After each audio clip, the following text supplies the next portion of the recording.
पुढची बातमी आपण बघूया। रत्नागिरी जिल्ह्यातील ऐतिहासिक दाभोळ खाडीला पर्यटनाच्या दृष्टीने नवा आयाम मिळालेला आहे। केरळच्या धर्तीवरती विस्तीर्ण बॅकवॉटरचा वापर करत इकडे हाऊसबोट सेवा सुरू करण्यात आली आहे। या हाऊसबोटचं लोकार्पण राज्याचे गृहराज्यमंत्री योगेश कदम यांच्या हस्ते दाभोळ धक्क्यावरती पार पडलं।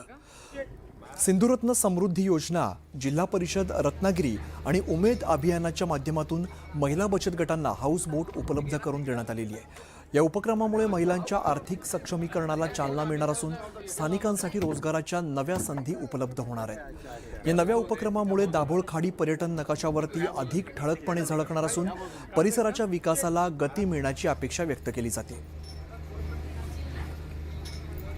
आम्ही ह्या योजनेमार्फत ह्या हाऊस बोटीमध्ये पर्यटकांना कोकणी जेवण, आपलं जे कोकणामध्ये जे जेवण मिळतं शुद्ध, म्हणजे मांसाहारी असू दे, शाकाहारी असू देत, मस्त त्यामध्ये सोलकढी, कैरीचं पन्ह किंवा मग घावणे वगैरे असं काय जे जे जे पदार्थ आपल्या कोकणामध्ये होतात तिथे पारंपरिक कोकण, ते सगळं आम्ही देण्याचा प्रयत्न करणार आहोत।